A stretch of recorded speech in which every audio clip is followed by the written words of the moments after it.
Hi friends, আমি গিয়েছিলাম বীরভূম বেড়াতে, তাই একটু রাত হয়ে গেল আসতে।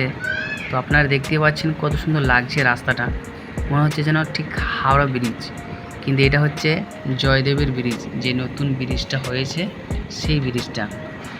তো অবশ্যই আপনারা অনেক দূর দূরান্ত থেকে এখানে জয়দেবের মেলা দেখতে আসেন, সেই জন্য ভিডিওটা আমি সোশ্যাল মিডিয়ায় ছাড়লাম যাতে আপনারা দেখতে পান এই ব্রিজটাকে।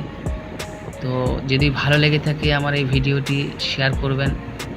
আর বীরভূম গিয়েছিলাম বেড়াতে আমি এবং আমার মেয়েকেও শুধু নিয়ে গিয়েছিলাম, এই যে দেখতে পাচ্ছেন আপনারা, আমার মেয়েকে শুধু নিয়ে গিয়েছিলাম।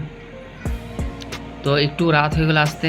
আর বীরভূমের মানুষদের আর কোনো অসুবিধা নেই, খুবই সহজেই তারা দুর্গাপুর ঢুকতে পারবে। খুবই সুন্দর রাস্তাটা দেখতে পাচ্ছেন। তখন একটু অসুবিধা ছিল বর্ষার সময়, তাই ভিডিওটি শেয়ার করে দেবেন আর অন্য মানুষকে দেখার সুযোগ করে দেবেন। আর এই বীরভূমের জয়দেবের ব্রিজটা যদি ভালো লেগে থাকে অবশ্যই কমেন্টে জানাবেন। ধন্যবাদ।